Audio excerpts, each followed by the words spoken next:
We're going to get into a whole lot of playing here in just a second, but before we do, real fast, why don't we talk about the equipment that you use, starting with amps.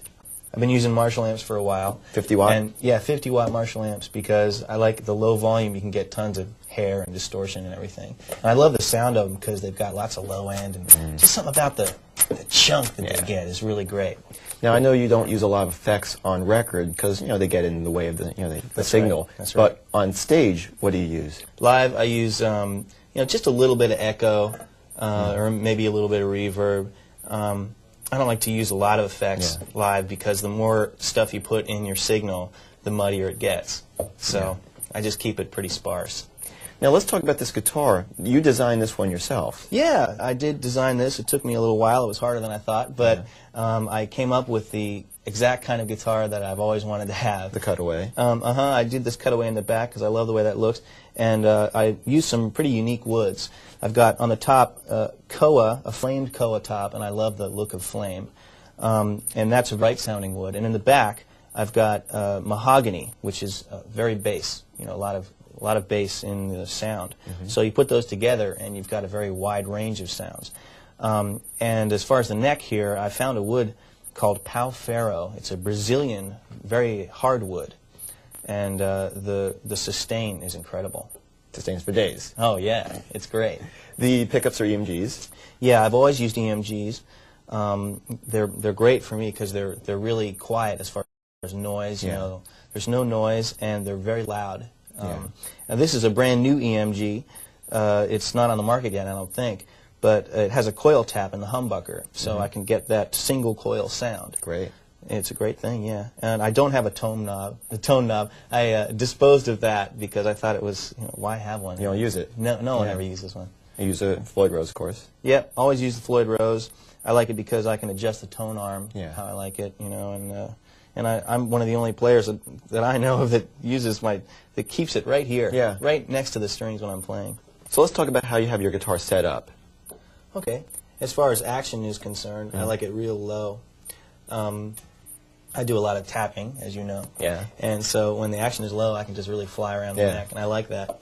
The only thing is sometimes I have troubles with buzzing, so I check it out by bending a note, usually on the high E string or the B string, and then I whammy it to see if it frets out. I'll do it here in the middle of the neck, and then up here, and then I'll do it way up on the top, the highest note you can kind of play on a guitar. Good clear sound. Yeah, and then I'll just run up maybe a pentatonic scale and do it here and see how it goes. Now, how do you actually like the fret height on your guitar? Well, I've noticed that on most of the guitars that you see in a music store have really big frets, jumbo frets they call them, and your fingers really get stuck, or mine do anyway, they get stuck on them. So I get very flat frets that are very small. And that really works for me. I can really slide around. Yeah. What string gauge do you use? From top to bottom, it's 42 on the low E, then 32, 24, 16, 11, and 9. 9.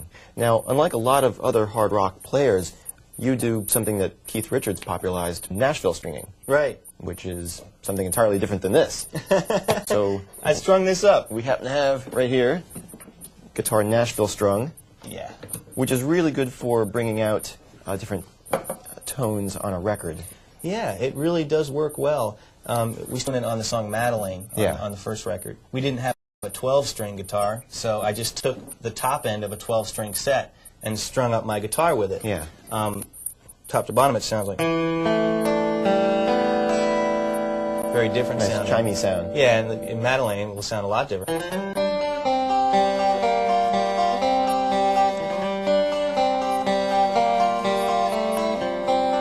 Sounds nice. It is nice, yeah. It's like...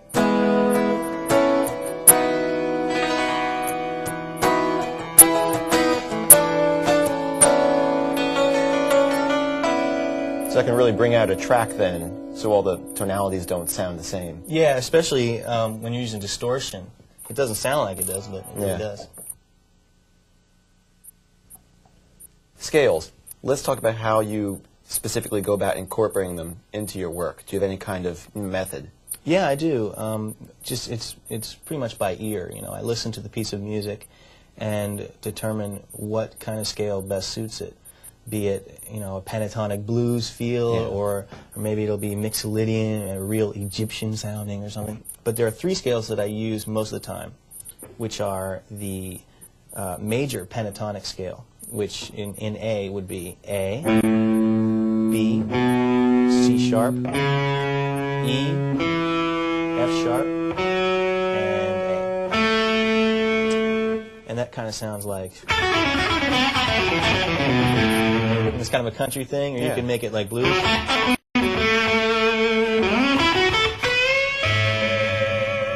Gotta bend the strings. Yeah. There's also the blues pentatonic scale, which is pretty popular amongst rock players. In A, that would be A, C, D, E, G, and back to A. And I continue it up, of course. And that sounds real bluesy.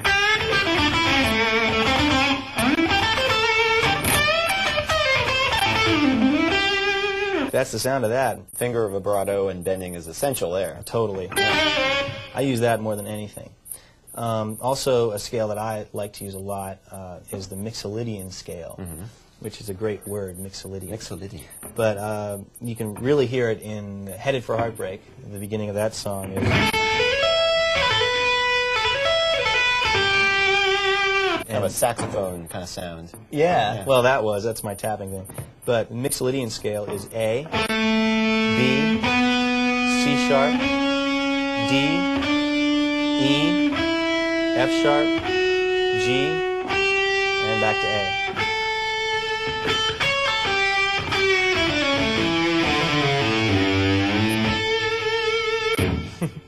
Whammy bar is optional on that one. Right. Now, as you've been showing, you can play all these scales at different points on the neck, not just at the, the root positions. That's right. I guess a good example of that is a major scale. If you take a C major scale, you play it over an A,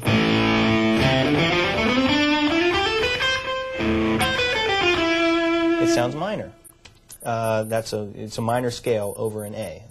Right. Same thing if you play a D major scale over an A, it turns into Mixolydian.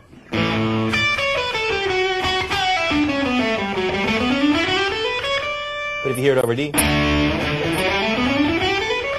it's major. So the point is you can switch scales around to different places on the neck, and it'll sound like a different scale. Great. I do that a lot. Now you have a little something prepared here. That's right. This is a blues song that I wrote. I didn't write it. It's just a 12-bar blues for you, the viewer, to jam along with me.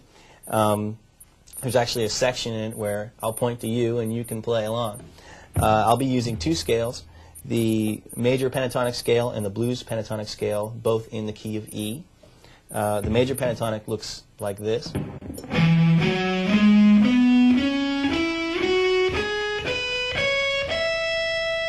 And also the blues pentatonic, which looks like this.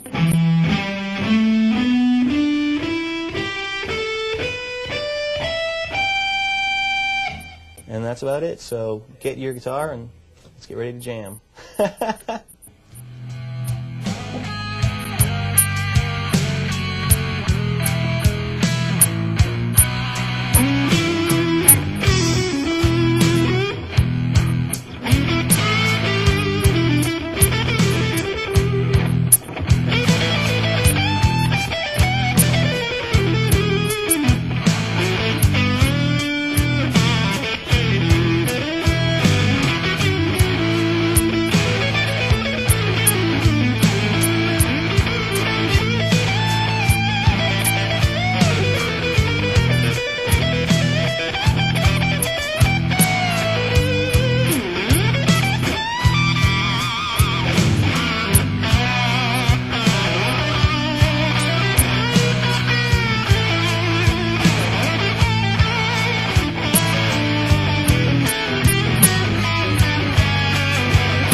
Okay, you take one.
Tapping. Tapping. You're a tap kind of guy.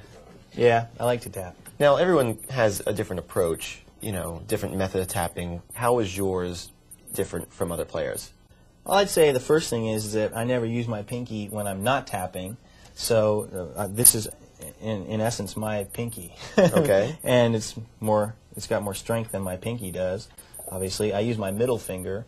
The reason I use my middle finger is because it's more in the middle of my hand. You know, it feels better to tap with my middle finger than with my first finger. Also, something that we'll get into later is how I go up. I think that's a little bit different than other people do it. Yeah. But the way that I go about doing it is I grab the neck with my pinky and this ring finger. Ring finger. Yeah, and also my thumb. Okay. Grab it, and I grab it hard. Yeah. You know, kind of like that, and just whack the string.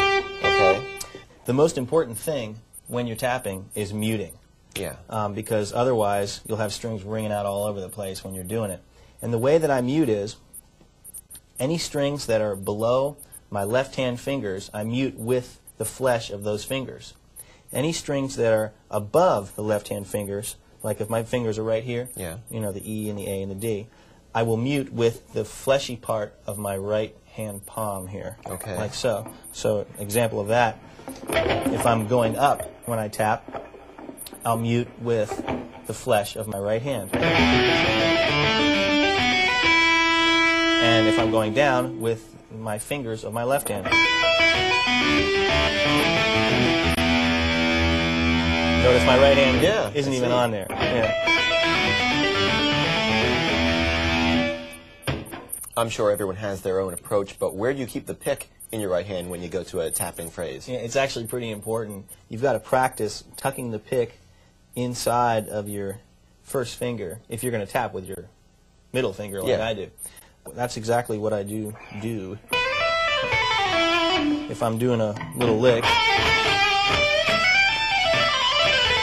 you see how quickly you have to tuck it up inside. Yeah.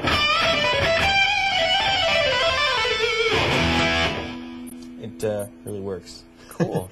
This might be rudimentary for some players, but for some people who don't know, how would we start with, say, a one-string hammer-on? Okay, let's start on the high E string. We'll play in E minor, you know, that E pentatonic. Right? Let's start by picking the E on the 12th fret, and then hammering F sharp, G, and A. Like so. You want to try and, you know, obviously you grab, like I said to grab, but you want to try and hit the note so it is just as loud as, you know, the other notes that you hit. Even attack. Exactly. Same thing going down, except you're pulling off. Right. Okay?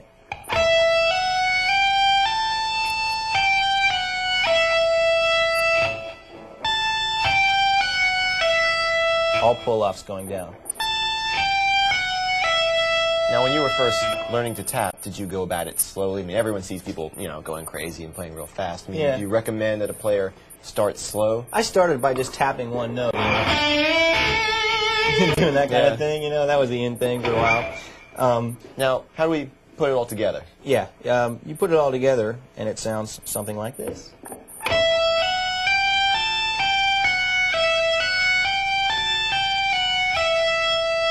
And fast. Yeah. Yeah, and the same thing on the B string. If you do it on the B string,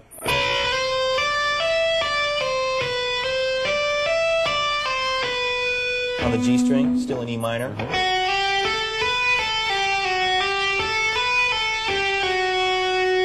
And you can put it all together, and you're like. But you got to figure out. You're going string to string now. That's right. You got to figure out how to get to the next string. Cross-string tapping. Yes. And when you get to the next string, there's two ways you can do it. You can either hammer on with the finger of your left hand or hammer on with the finger of your right hand. Okay. And I do both at different times. Like in Madeleine, which is pretty much the same lick that I was playing before, you do the same lick. And then you hammer a D on the B string. Like so. So it's done. One more time. Just like that. Mm-hmm. Now you're on the next string. Right. And you continue with the tapping. So.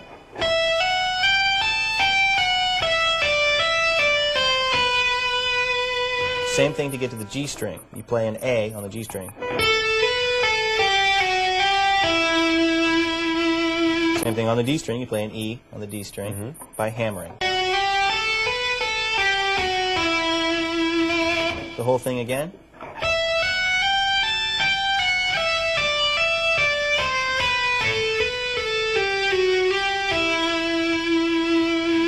And, of course...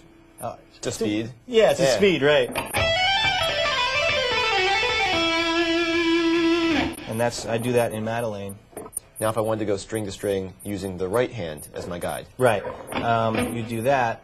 I do it with the tap finger. You know. Sort of like this. Okay. So what I do is I have a tap note with my left-hand finger I'm holding, and then I just go and tap a note on the next string with the right-hand finger. Okay. Like so. Okay? Okay. I'll do it all the way down the neck.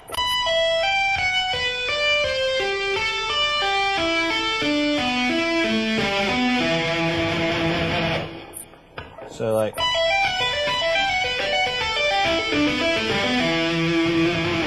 You just kind of pick notes and hit them with your right hand, but, you know, do it on the next string down.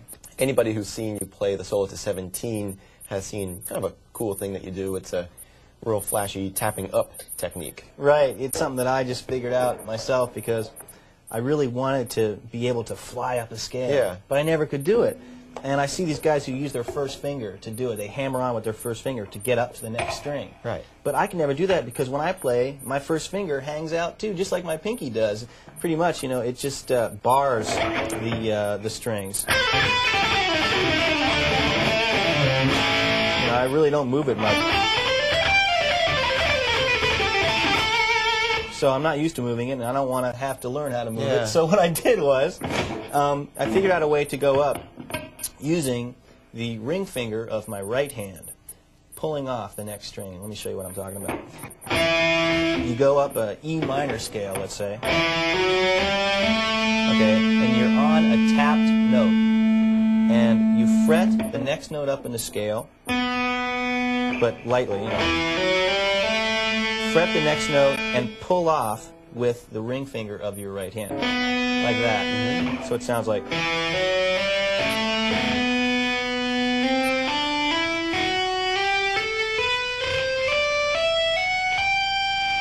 Now, I get a really smooth sound this way. Yeah. One thing you have to remember when you're doing it though, is take your tapping finger off of the string when you're pulling off with your ring finger, like so. Okay? I'm taking it off, but I take it off and I rest it on the string like so.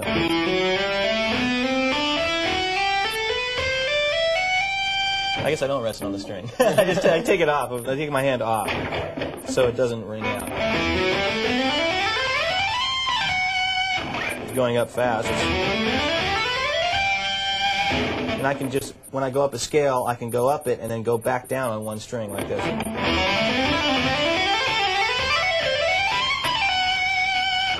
You also do that in Headed for Heartbreak, too. That's right. Yeah, that's in a Mixolydian scale, and that's like this.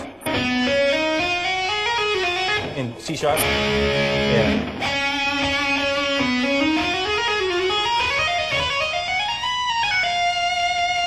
So you can see me pulling off the next string with the ring finger of my right hand. A lot of people who, you know, tap tend to sound the same. It's almost like they're not putting enough imagination into it. What kind of, you know, little tricks do you have maybe to break some cliches?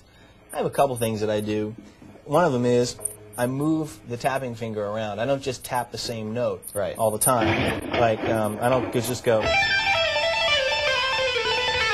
I mean, you know, that's moving this bottom one, but I try and move the tap finger around.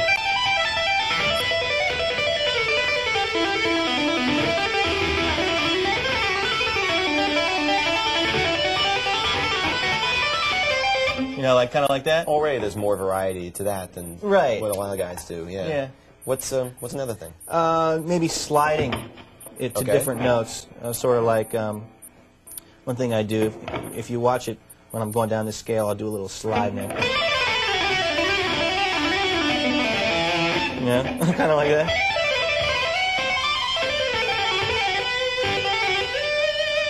Yeah. And sliding around, that helps. And double taps. Oh, yeah. Double taps. You know, so you can do the same thing on any of the strings. This thing really helps. This is a great way to get out of that, you know, cliche tapping kind of thing. You can do it with 2 fingers, too, here. You know, so instead of just... That's a little bit boring. If you go like... Okay, if you're doing something like that...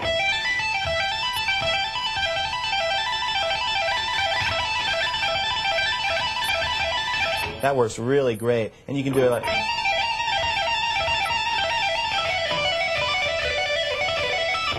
So you would encourage players to really, you know, have fun with their own ideas and throw in different rhythmic patterns and Absolutely. just not really do the boxed-in little things that they see. Branch out. Yeah. That's what you do. Yeah, well, I try.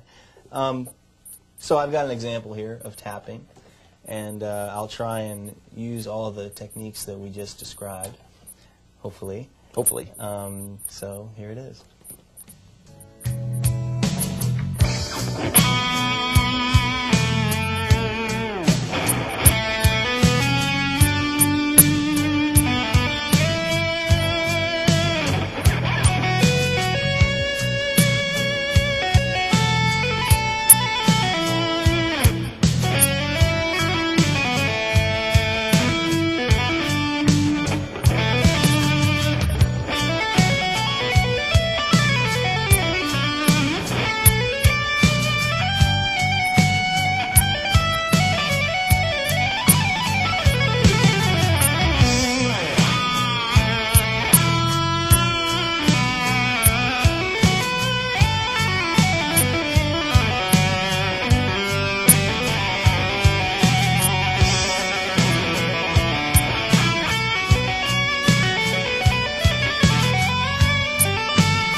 Funny thing is, talking so much about lead playing is some players still neglect rhythm.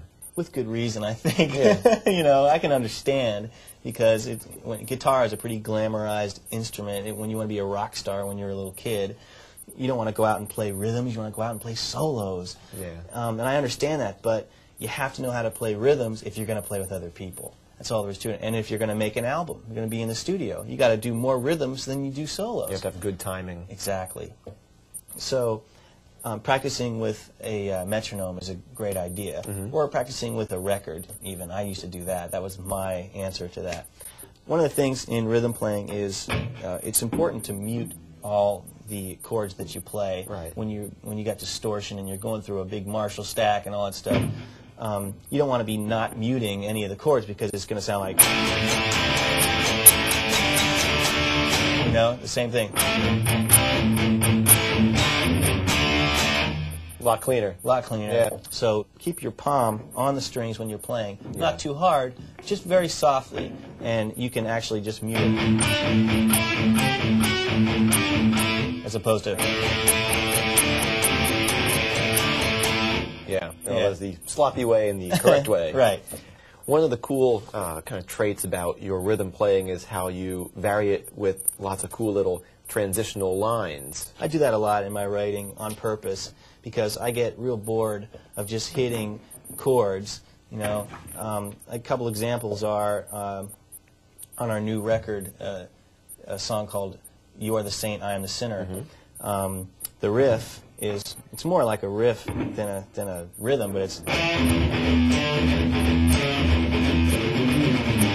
Okay, that's a lick that I threw in there when I was writing it. But just so it wouldn't get boring, I didn't do the same lick the second time. Right. The second time it goes.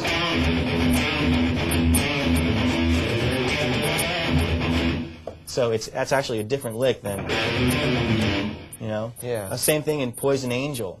When I'm doing the verse in Poison Angel. It's...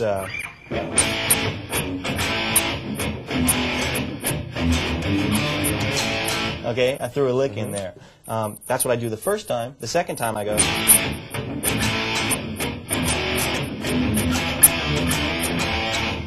So there's two of them. Or... So I just kind of spice it up and keep it different. Any good bass player can, you know, do a unison thing with you then. Exactly. Something like that. Yeah. You know, when you're home, when you're working on, you know, new songs, you know, what kind of, you know, method do you really have for jamming on new riffs and eventually, you know, realizing that you have a song there?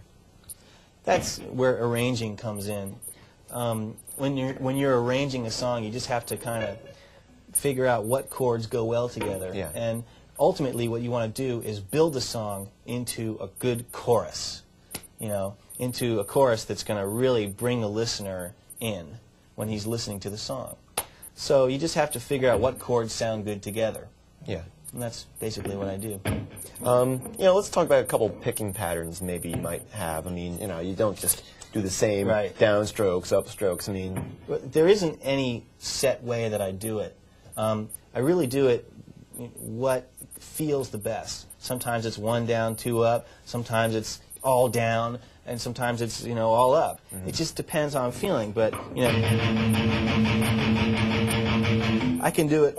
It's just all kinds of ways, I guess. So I can do it all down, all up, down, up, down, up.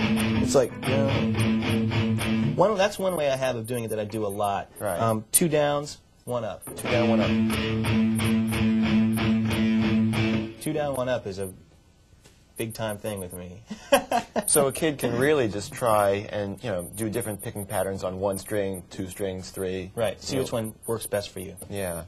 Now let's talk about bar chords. You know, I mean, anyone who starts playing, the first thing they really have to do is, you know, master some bar chords. Yeah. But you're able to turn bar chords into, you know, cool intros to songs. Well, there's a couple of them that I do use bar chords.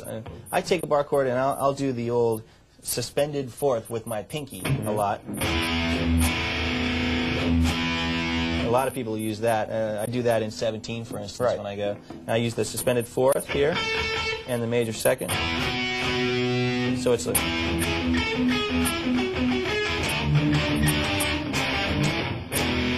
You know, so you can do lots of things. That's second.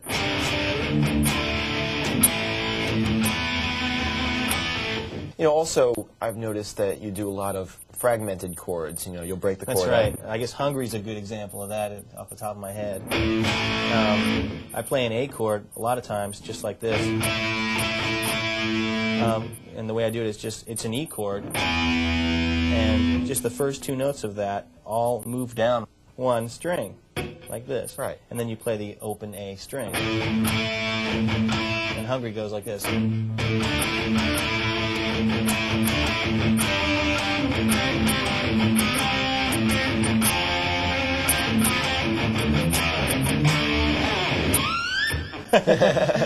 So how I wrote Hungry was just, you know, I had an A chord here and, you know, had my wild way of playing A. And I tried to figure out different chords that I could play just while I was pedaling this A. And so I took this chord and moved it down, moved it down again. And there's just so many different possibilities, and I started to switch my fingers around on the G string and the D string, and I came up with lots of different chords.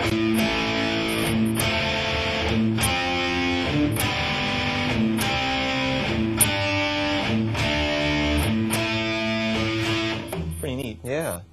You know, I mean, talking about the notes, sometimes you can play the same note just in a different way, and it can sound, you know, totally new. I mean, you got a new song called Loosen Up. Oh, yeah, and, that's a good one. You know, your rhythmic work on that is really cool. Yeah, one of the things I do on that that's different is a little hit of the high E string and the B together when I'm playing an E. I've done that on a couple songs. That song goes... kind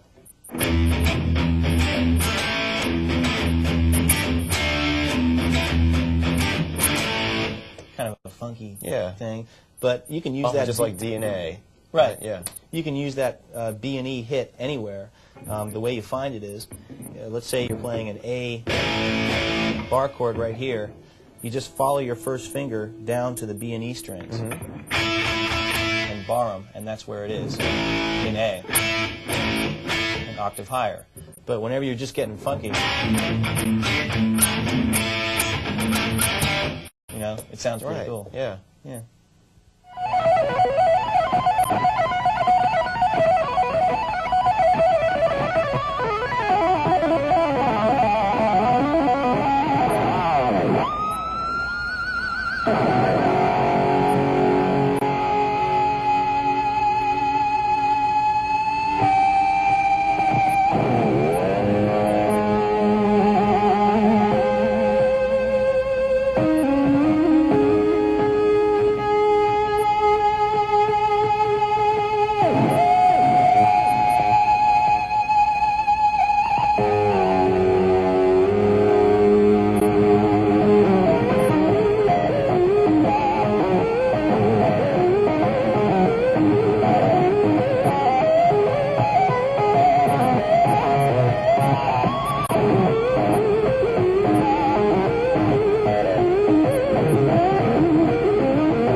Pretty awesome solo. Thank you. One of the things that we should talk about from the solo is your use of harmonics. Yeah, that's one thing that I've always done. First thing you should know is how to find them. If you've never played harmonics before, you should just rest your finger on the 12th fret, and then 12th fret A string, and then pick the note. And that's what a harmonic is. You can hear all the different harmonic points on the neck if you just rest your finger on the A string, and then pick the A string and move your finger down the string.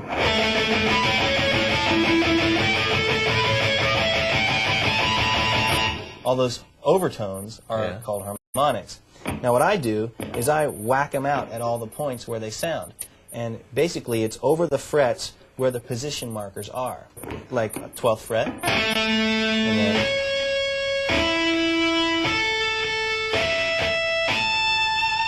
then I give it a little whammy. But the only way you can do it is if you mute all the other strings. Right. With your forefinger and your thumb. Okay. And you can pick them as well.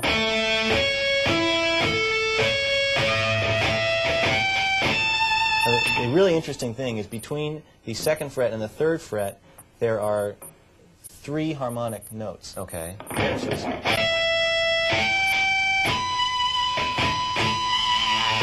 You can get them by hitting over the 3rd fret, or between the 2nd and 3rd, and over the 2nd fret. So you have to kind of search for that sweet spot in there and find it, and annoy your parents while doing so. Yeah, and then I use the whammy in the beginning of the solo, and then bring it down like so. And then you can do it on the D string and the E string. If anyone wanted to hear this on record, all they have to do is listen to the beginning of your solo in Madeleine. Right. When the band stops. That's right. There I'm picking the notes as opposed to just whacking them like I was just doing before. And that's on the G string. And I also use the whammy. I came up on the G, 12th fret. Like so. It's kind of neat. Yeah.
One of the most powerful tools, on a guitar these days, but also one of the most misused is, the vibrato bar, the whammy bar. Right. What's your take on that? I've seen that before. Definitely players that just get their new whammy bar, they totally go nuts with it. I like to use the same vibrato on my whammy bar as I do with my left hand when I'm vibratoing a note. As opposed to... It's almost the same. And all it takes is a very light up and down movement with the arm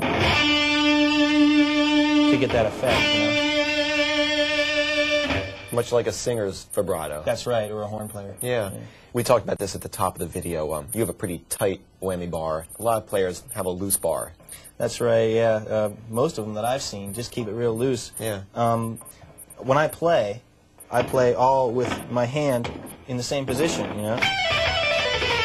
It never moves. I don't do any of this kind of stuff, So I just keep it right here so I can just grab right up to it if I have to go right into it.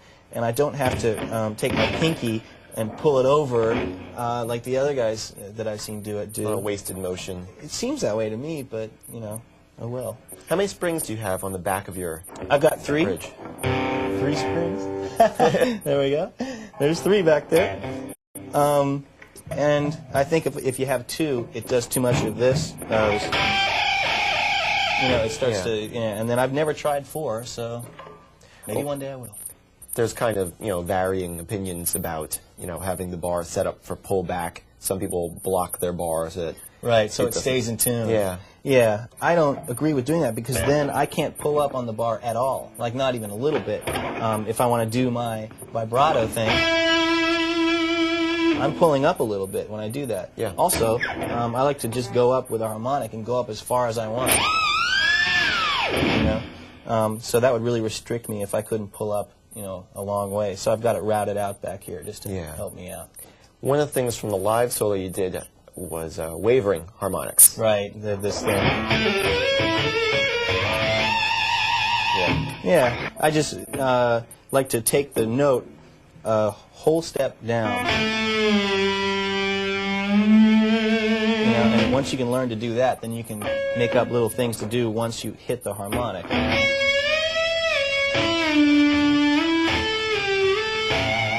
And all it takes is just knowing where to stop with your whammy. Just have to use your ear. Yeah, and a good way to practice getting, a whole step down and a whole step up is on the G string. You can mute all the other strings but the G with this finger and your thumb, your ring finger and your thumb of your left hand.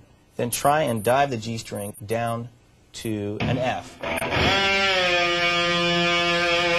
And then adding whammy when you're down there. It's kind of hard because you've got all that spring tension on the whammy. And then try bringing it up to an A. That's a lot to do because there's not as much spring tension. And then try it with your harmonics. So that could improve your ear and also give you a little bit of a workout on accuracy with your fingers. Yeah. But this, the whammy bar can work just as good with chords than just That's single right. notes. Yeah, in the intro that we did, you might notice that one lick I did. Remember that? Yep. Yeah.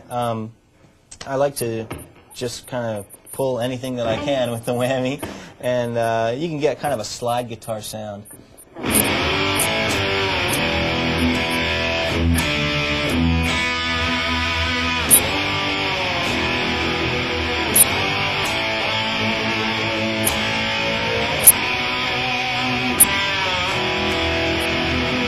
That sounds like a slide. Yeah. Yeah. In one of our Guitar World columns, you did something, the Arabian Pull. Well, that's what I call it. Yeah. Yeah. It's just where you just play a note and then pull up real Sharp, fast, abrupt. very sharp, and then let go. And it sounds like this. Yeah.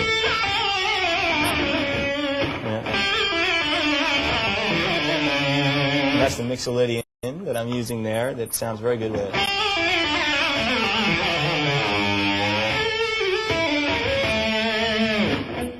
Cool. At the top of this, we were talking about misuse, but what are a couple cool, funky noises that can be done with the bar? There's lots of things. I guess Jimi Hendrix started out doing all that, wild stuff, and I just figured out a couple things sitting around in my room.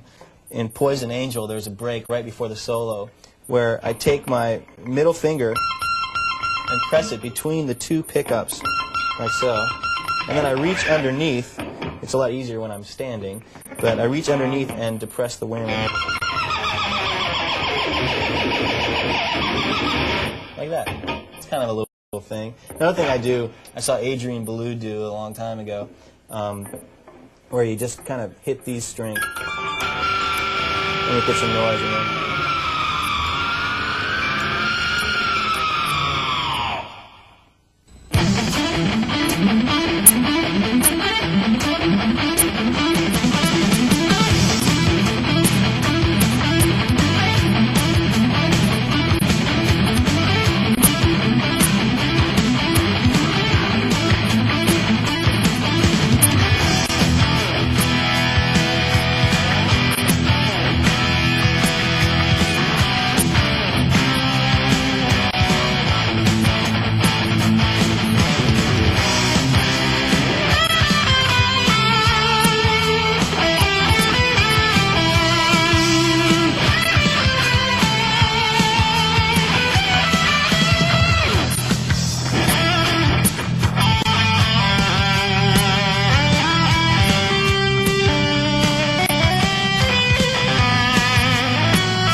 I think a lot of players would be interested in, your influences, how you started to play, who you listened to when you were growing up. Well, at first it was a lot of blues influences, like Aerosmith, and most of the people were playing in the pentatonic scales, and I was into all that. And then I started getting into more of a fusion type thing with Jean-Luc Ponty and Larry Carlton, a lot of more jazzy players, but mainstream jazz, like more in kind of stuff, not the real out weird stuff. And if you ever listen to my playing, that's really the kind of music that I make. So you really mix it up. Yeah, I think that's a good piece of advice to offer people learning the guitar, is to listen to all different kinds of styles of music and pick the ones you like and then put them together to make your own style. Because a lot of people, they ask me, well, how do you get your own style? That's what it is. It's just listening to all your favorite stuff and putting it together into your own style. Yeah.